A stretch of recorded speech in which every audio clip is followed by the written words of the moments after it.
Good evening. If you can hear me, if you wouldn't mind saying hi in the chat, just to make sure you can hear me.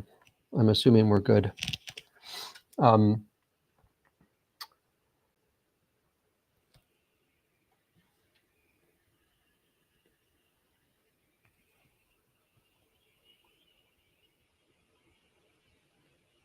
Good evening. All right. Looks like we are fine. So, hi there. Good evening. Okay. Hello, Arlene. Hello, Father. Hello, Audrey. Good to see you all.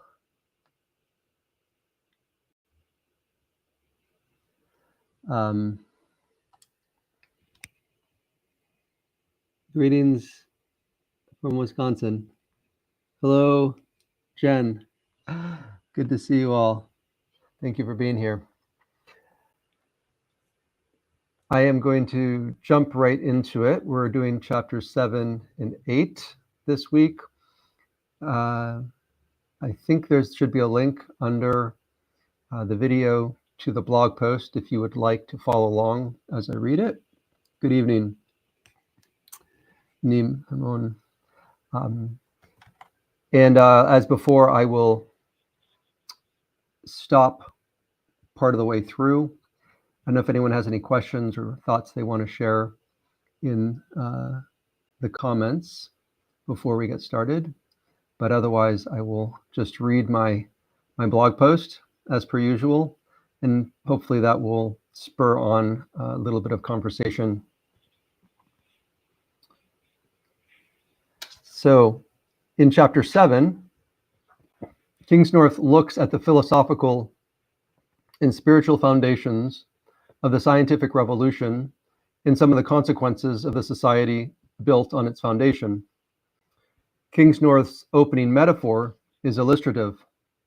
The difficulty that humans have to create an artificial environment for fish in a fish tank is a miniature version of our unsuccessful attempt to treat the earth in a similar fashion, as a problem that we are to solve, as a project that requires improvement, quote unquote. Like Paul's son's fish, who is on the brink of death, so humanity finds itself reaping the consequences of hundreds of years of tinkering, exploitation, and generally poor management. Here's a quote from page 66.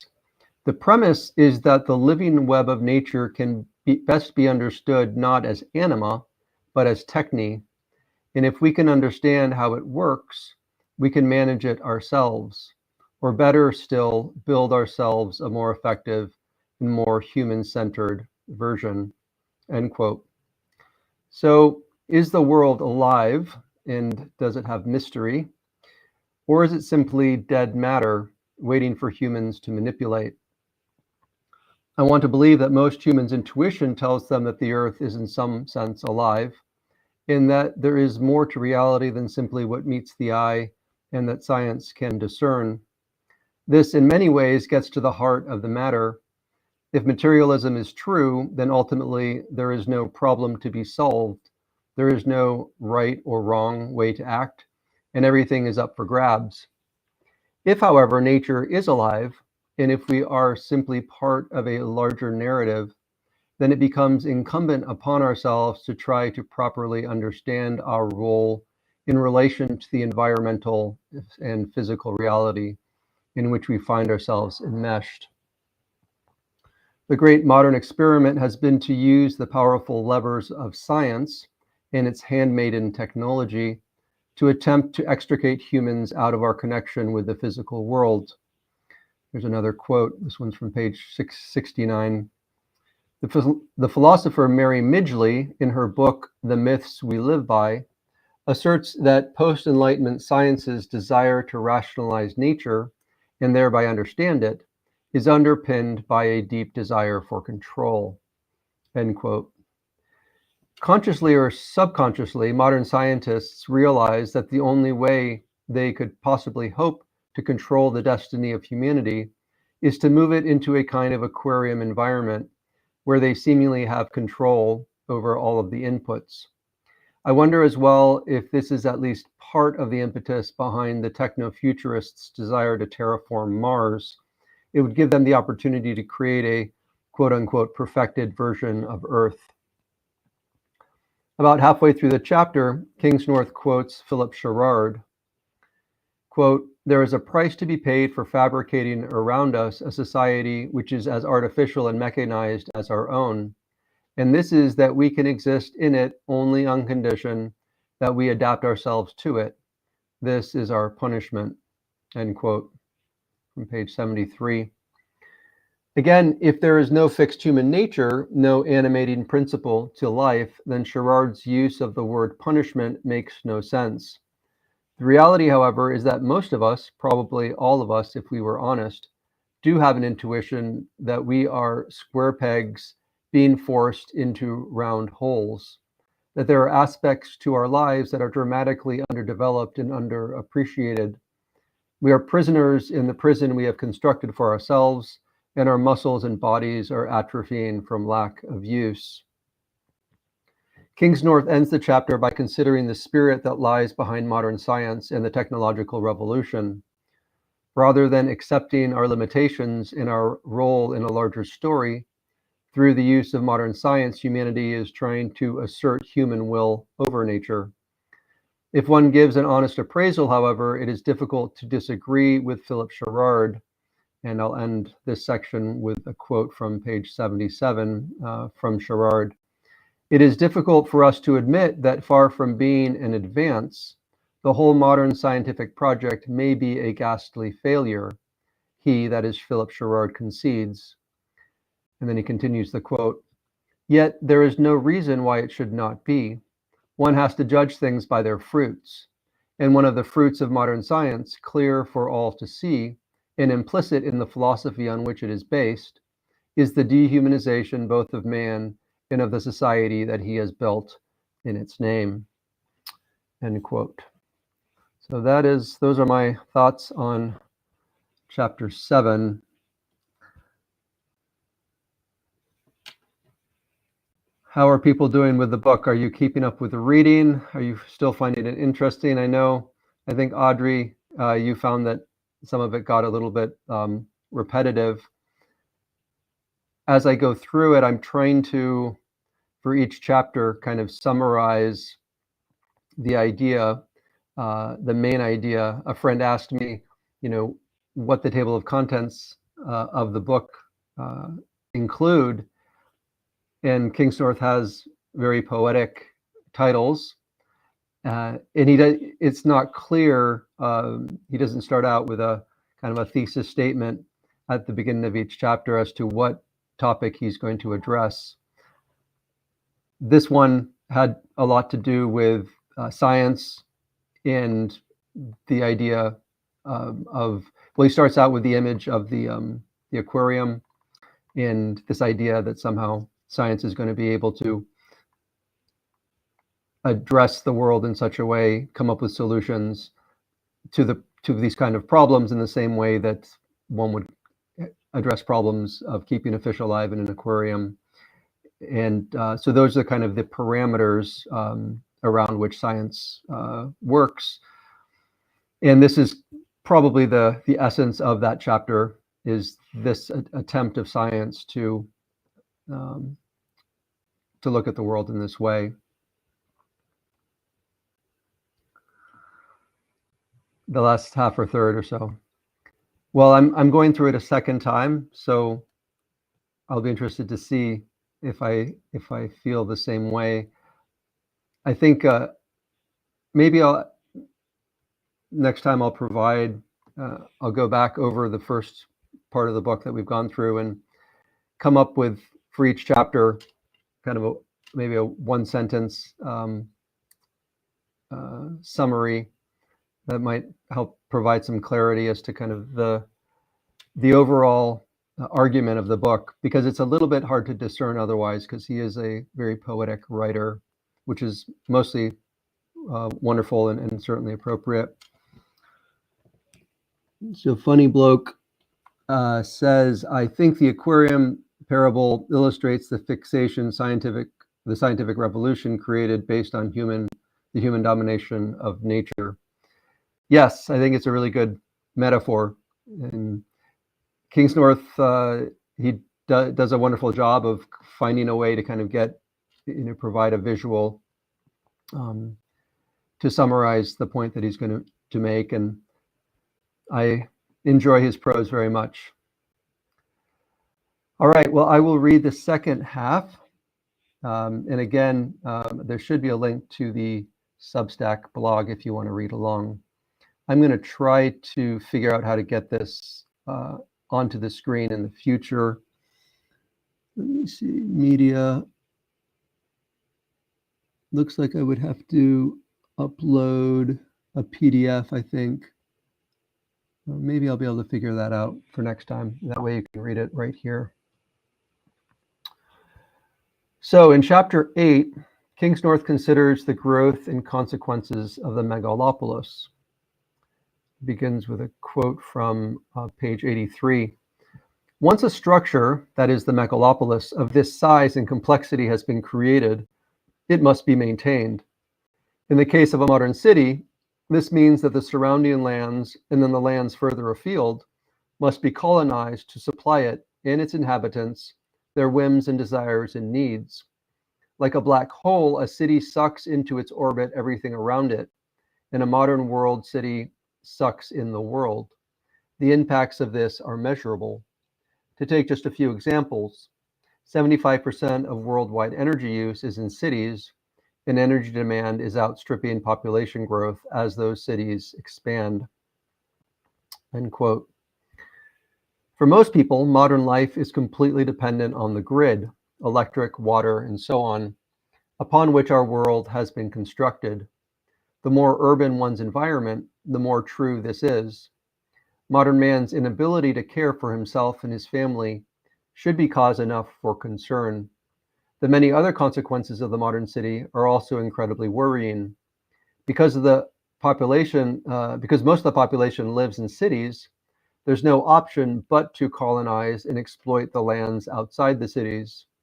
It's a classic ailment of the modern world that the problem that it created, completely dependent over populated cities, requires an industrial city-sized quote-unquote solution in the form of industrial agriculture, energy, and so on. The problem, of course, is that because none of this is at human scale, and because profit is the chief value and goal, the new agriculture, energy, and so on solutions do not care for the earth as a human husbandman would. It is at best naive to be concerned about environmental degradation, but unwilling to actually live in and advocate locally for these areas of environmental degradation. Modern urban dwelling is, by definition, a colonialist project that neither serves colonists nor the colonized well. Here's another quote from page 85. The city itself, and this is mostly from Lewis Mumford, becomes consumable, indeed expendable. The container must change as rapidly as its content. The latter imperative undermines a main function of the city as an agent of human continuity. The living memory of the city, which once bound together generations and centuries, disappears. Its inhabitants live in a self-annihilating moment-to-moment continuum. The poorest Stone Age savage, Mumford concludes, quote, never lived in such a destitute and demoralized community.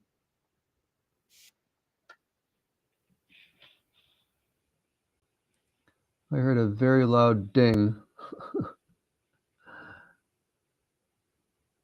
Interesting. Audrey writes, this reminds me of when I was in Bangalore, India a couple years ago. It's extremely crowded because of people moving to the cities for jobs. It takes an hour and a half to drive 6 miles. Yeah, well, that is a helpful perspective. I think it would help the conversation probably to spend time, if not traveling to these places, at least maybe watching documentaries about them. There's a a documentary called it's called Manufactured Landscapes. I believe it's by Polish-Canadian documentarian. Came out about 20 years ago, maybe. If you can track it down, I definitely recommend it. It's quite eye-opening. It's essentially I can't recall if there's even a narrator's voice. I think it might just be images of China and the environmental devastation. So the physical devastation of the land, just kind of almost like a moonscape kind of desolation, garbage, toxic waste, the detritus in the outputs from the industrial machine, and then of course the living conditions and the working conditions of the workers there. It's helpful to see that. It's difficult to look at because it's kind of shocking. But those of us who live in urban and suburban areas, which is most of us, don't take these realities into account. And I think being educated about the actual costs of our lifestyle is something that most modern people would do well to do and to understand, to appreciate.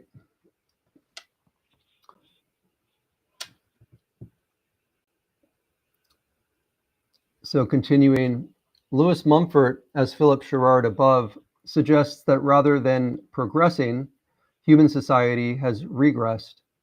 We have built an impressive technological society, but we have lost sight of the forest for the trees. Community life has been reduced to constitute whatever relationship any particular person wants to have with one or more people at any given moment. Just as the inhabitants of the modern city, quote, live in a self-annihilating moment-to-moment continuum, end quote, as regards their physical spaces, so their personal lives are also continuously annihilated and reinvented.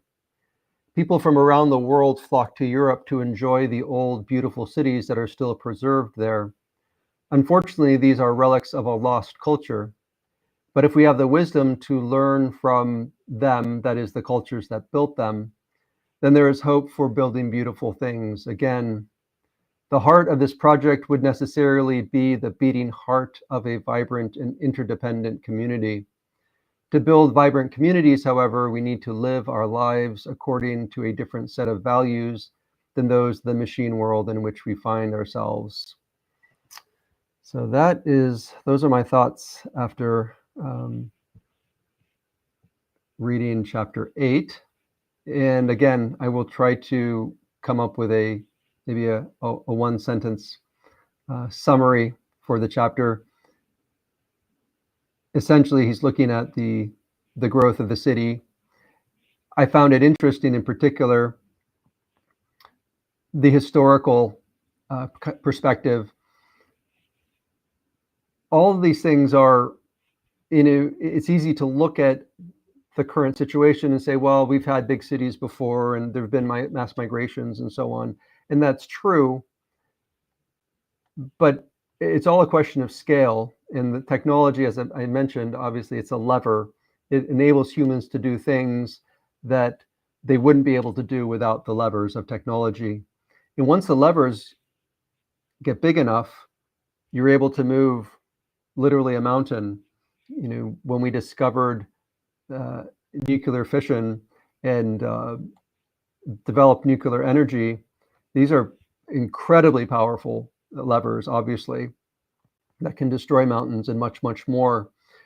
So at a certain point, there's a destructiveness to the levers that are so great that, as Kingsnorth said, at a certain point, there's no going back. How do you decrease the size of a city? Unless people just stop having children, and that is, I guess, what's happening in a large part of the West. These cities require huge amounts of inputs, and the only place you're going to get them is from outside, because they don't grow the food and they don't produce the energy in the cities, so they have to colonize the areas around them, and you've got to come up with these industrial-sized solutions to the problems that are created by these huge cities. So there are always cities, but that was, until a couple hundred years ago, 90+% of the population lived in the countryside. And so the cities were the exception to the rule. And I had a conversation with Andrew Gould about this, and maybe I'll like to do another conversation with him so he can talk more about it. But there was this idea that he talked about in the Middle Ages, the medieval world, where there was this relationship between the city and the villages, and the culture really started in the villages. That was the beating heart of the culture, and the cities would go to the villages, or the villages would go to the cities with this culture, and then it would become refined. And so in the cities, you have a kind of a refinement of things that were created largely in the villages. So there was this relationship between the country and the city that was kind of equal in a sense, and necessary from both sides. We've come so far now technologically where that balance is completely gone, and the cities are just, like you said, they become these like black holes where they just suck in all the energy and the inputs and destroy the surrounding country with no regard for tomorrow and no sense of responsibility to the future. Audrey continued, they were building a new transportation system, and before it was finished, it already was not sufficient to keep up with the population growth there. Meanwhile, the rural areas were sparsely populated. That's what happens, right? And I know this is a big argument against building larger roads, is that the larger roads just, they solve one problem, but they create another problem. And the bigger the arteries, the more people you can start to squeeze in, the more value there is in the land there. And it's an interesting kind of predicament. The process, actually, this is why I'm looking at capitalism, because I was interested, as it seemed like in Kingsnorth's book, there was this sense that the thing that really changed, there were a number of things that changed, but the growth of capitalism was this lever that was maybe the most important lever, where previously the value, wealth was in the land and in the people. And when you start to have a market-based economy and you have capital, in a sense, and this is what we're seeing, especially with in the United States, with the printing of money, and now with digital currency, you can create value out of thin air. And this is what happened. And earlier on, it was tied to the gold standard and so on. So there was some attempt to rein in the power of capital, but that has more or less been lost now. In the age of exploration, starting around 1400, it was the first really global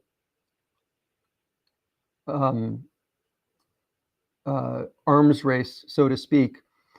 There had been competing empires, obviously, in the past, but not on a global scale, right? There was the Byzantine Empire, there was the Ottoman Empire, but it didn't go all around the globe. It wasn't until the age of exploration, when the globe was, connected, discovered by the Europeans, and markets were opened up, and the global economy began to take shape, that you kind of lost the control in the kind of the local sense that of limits. And we're in this, it really is an experiment. We've never had a global economy in the sense that we have it today, and to the extent that we have it today. And these are all new things, comparatively new things, that are have caused these problems. So anyway, this is why I wanted to look at capitalism. And Audrey, in response to your question from last week, tomorrow, I guess I'll be releasing my my theological reflections on capitalism. So I go into capitalism a little bit. So there would be a little bit more clarity, hopefully. I'm learning a lot about the history, economic history of the West. And so we'll see. I hopefully you'll find it interesting. I'm definitely finding it interesting. I think it is a really important part of the story. Kingsnorth touches on so much. That said, we could write another 10 books. He provides so many kind of avenues for deeper consideration, and I think economics is a huge one. So that's all I have, I think.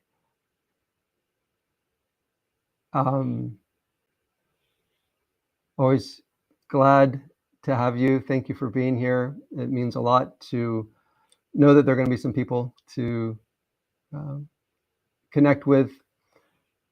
I hope you're enjoying and inspired by the book. And next week, we won't be doing it. It'll be Thanksgiving next Thursday. I will go live on Monday to talk about the blog post I'm releasing tomorrow, which looks at capitalism, continues kind of a consideration of capitalism and Christianity.